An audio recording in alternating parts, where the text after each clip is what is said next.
Oh, holy, holy.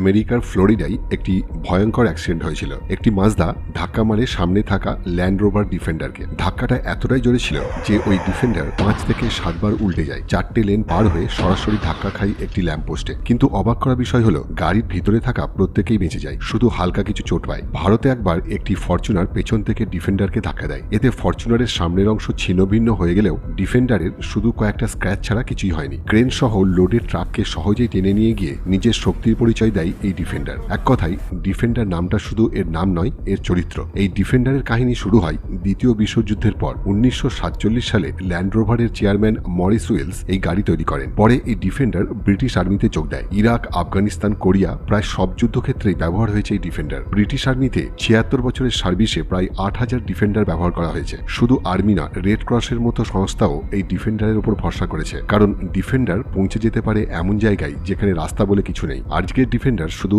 Army নয়, সাধারণ জনগণেরও প্রিয় গাড়ি। জেমস বন্ডের বিভিন্ন মুভিতে যেমন Skyfall, Spectre, no time to die এইসব সিনেমায় ডিফেন্ডার হিরো। দেশে বা বিদেশের সব সেলিব্রিটিরই প্রিয় গাড়ি এই ডিফেন্ডার। এই ডিফেন্ডারের দাম শুরু হয় 1,24,00,000 টাকা থেকে, আর সবচেয়ে শক্তিশালী মডেল ডিফেন্ডার অক্টার দাম প্রায় 3.5 কোটিতে পৌঁছায়।